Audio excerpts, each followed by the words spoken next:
पेश करना चाहती हूँ गुरु जी की कृपा से। ये बात है सोमवती अमावस्या की। जो सोमवती अमावस्या से एक दिन पहले गुरु जी के मैसेज आ रहे थे कि आपको सोमवती अमावस्या पे पूरी और खीर जो है वो अगर आप मंदिर में आप दान करते हैं, गरीबों को दान करते हैं तो काफ़ी अच्छा रहता है आपके पितरों के लिए और पितृ दोष के लिए, तो आपको ये करना चाहिए। तो मैंने सारे वो सुने, सब मैसेजेस सुने मैंने, पर मेरे लिए क्या था कि अमावस्या वाले दिन ही मेरे बेटे का एग्ज़ाम था जो कि नोएडा में था और मैं गुड़गांव में हूँ। तो मुझे यहाँ से सुबह 6:30 बजे निकलना था। तो मैं गुरुजी के आगे मैंने हाथ जोड़े कि गुरुजी आप जैसा जो करवाना चाहो आप वैसे करवा देना, क्योंकि मैं इतनी सुबह उठ के वो पूरी और खीर कैसे बनाऊँ और मंदिर में भी कैसे दे के आऊँ, तो आप बेटे आगे एग्ज़ाम के लिए लेट हो जाएगा। बस अपना मन में ही अरदास गुरुजी से करी। और क्योंकि मेरे पास एक पेट है, डॉगी है मेरा, तो हमें उसे भी साथ लेके जाना था गाड़ी में अपने एग्ज़ाम वेन्यू तक।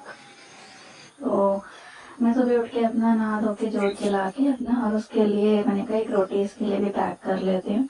तो मैं जैसे किचन में गई तो मुझे गुरुजी ने ही थॉट दिया कि एक रोटी गाय के लिए और एक डॉगी के लिए 2 रोटी जो है वो एक्स्ट्रा बना ले। तो मैंने पहले वो 2 रोटी बनाई, फिर अपने वाले पेट के लिए बनाई और वो पैक करके रखी। फिर बस हम जाने के लिए गाड़ी में नीचे बैठे और ऐसे ही फिर मन में थॉट आया, मैंने गुरुजी को बोला कि गुरुजी मैं आज सुबह से जितना भी मंत्र जाप करूँ आपके महामंत्र का, वो मेरे पितरों के निमित्त रहेगा, उसका फल आप मेरे पितरों को प्लीज़ देना। अपने मन में ये भाव करा। और संगत जी मैं बताना चाहूँगी कि पूरा सुबह से जब से मैं उठी उस दिन से और जब तक मैं बिल्कुल गहरी नींद में सो गई, मैंने बहुत ज़रूरी बात जो करनी ज़रूरी थी, ये भी नहीं कि मैं नहीं बोल रही है कुछ है, ज़रूरी था मैंने वो बात भी करी। पर मन में अपने मैं वो मंत्र महामंत्र गुरु जी का वो करती रही। फिर खैर हमने अपने बेटे को एग्ज़ाम सेंटर वहाँ छोड़ा, थोड़ी देर वेट किया कि कोई प्रॉब्लम ना हो अंदर। फिर हम वहीं नोएडा में साईं मंदिर है, हम लोग वहाँ माथा टेकने गए क्योंकि हमारे पास टाइम था। बीच में मेरे हस्बैंड अंकल जी जो हैं वो साथ थे, हमारा जो है वो पेट भी साथ में था। हम ढूंढ के साईं मंदिर गए और साईं मंदिर में अपनी शादी से पहले काफ़ी फ्रीक्वेंटली जाती थी, साईं बाबा को बहुत मानती थी मैं। बस शादी के बाद हालात ऐसे रहे, जो भी रहा साईं बाबा से वो छूट गया। अभी भी साईं बाबा की छोट है उस स्वरूप जो मेरे मंदिर में है, पर ठीक है जैसे और हैं वैसे, ऐसा कोई नहीं कि मैं उन्हें तिलक कर रही हूँ या ऐसा कुछ नहीं। पर हम वहाँ साईं मंदिर गए, बहुत अच्छा लगा।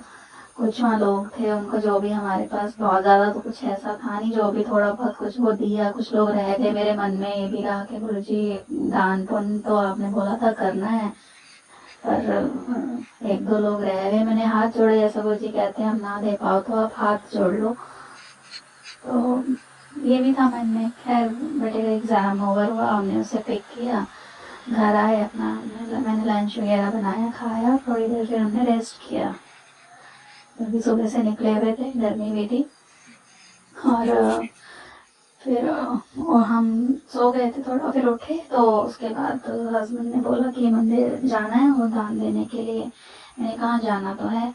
तो फिर हमने सूखे घर में जो पैकेट्स थे चावल, सूखा ही मैंने सब कुछ निकाला, चीनी चावल जो भी था वो सब, फ्रूट वो निकाला। हम लोग मंदिर गए तो वहाँ पे हमने पंडित जी को जो भी दान दक्षिणा वो दी और हम मंदिर से वो देखे बस जस्ट बाहर निकले तो एक बच्चा और एक बच्ची, जिसमें कि वो मेरे ख्याल 7-8 साल का वो लड़का रहा होगा और 10-12 साल की शायद वो बिटिया थी, छोटी सी, बड़े क्यूट से बच्चे। और वो छोटा सा उन्होंने ऐसे थैला सा पकड़ा हुआ था। तो मेरा बेटा आ गया था, तो उसको कह रहे हैं कि हमें चीज़ दिला दो। तो मैं पीछे थी, मैंने कहा क्या हो गया? तो कह रहे हैं मम्मा ये कह रहे हैं कि मैं चीज़ दिला दो। तो मैंने कहा अच्छा। मेरे हस्बैंड ने कहा, तो रोड क्रॉस करते ही शॉप्स थी कुछ। मेरे हस्बैंड ने मेरे बेटे को कहा जाओ, इन्हें जो ये कह रहे हैं वो दिला के लाओ। मैं बड़ा मुस्कुराती हुई, मतलब पता नहीं क्यों मुझे ऐसे लग रहा था कि गुरुजी और माता रानी आए हैं। मैं मुस्कुराते हुए देखी जा रही हूँ, मेरे बेटे के साथ गए वहाँ से, उन्होंने अपने पसंद का जो कुछ लेना था वो लिया। फिर जहाँ खड़े थे वहाँ रोड क्रॉस करके आए। मैंने उनसे पूछा आप लोग कहाँ रहते हैं? हम यहीं रहते हैं। कहते कहते मुस्कुराते हुए वो दोनों वहाँ से भाग गए बच्चे। मैं बड़ी खुश कि गुरु जी ने और माता रानी ने, मेरा ये भाव था, मेरे को लगा माँ गुरु जी और माता रानी ने दर्शन दिए। खैर हम वहाँ से गाड़ी में बैठे अपना घर आए। तो मैं जो जला के गई थी मंदिर में शाम के टाइम, जैसे आई अंदर, तो मतलब मैं गुरुजी से जुड़े हुए बहुत ऐसा टाइम नहीं हुआ, और मैं पता नहीं, मेरे लिए बहुत बहुत ही अनबिलीवेबल एक्सपीरियंस था। मैंने जोत को देखा, कुछ अलग लग रही थी। मैंने उसे ध्यान से देखा, मुझे पहले जोत में साईं बाबा के दर्शन हुए। जो सफ़ेद पटका साईं बाबा पहनते हैं, पूरा साईं बाबा का चेहरा मुझे दिखा। थोड़ी देर में मुझे गुरु नानक जी के दर्शन हुए उसमें। फिर मुझे एक ओंकार के दर्शन उसमें हुए। मैंने अपने बेटे को बुलाया, मैंने जल्दी इधर आओ, जल्दी इधर आओ, देखो इसमें क्या है। तो कह रहा मम्मा मुझे तो गणेश जी लग रहे हैं।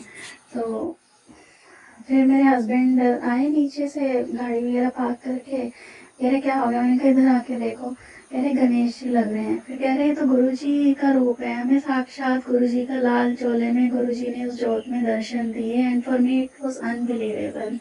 मेरे को समझ ही नहीं आया, मतलब कि इतनी कृपा गुरुजी ने मुझ पे करी, इतनी कृपा। धन धन धन धन गुरुजी, बहुत बहुत ब्लेसिंग्स, मतलब इतना शुक्राना करूँ उतना कम है गुरुजी।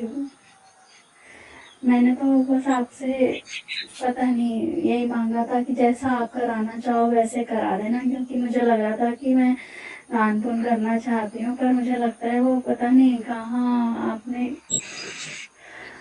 क्या ही करवा दिया जो आपने इतनी ब्लेसिंग्स दी। मैं साईं बाबा के मंदिर कम से कम कहूँ तो शायद 17-18 साल बाद उस हिसाब से मैं साईं बाबा के पास गई।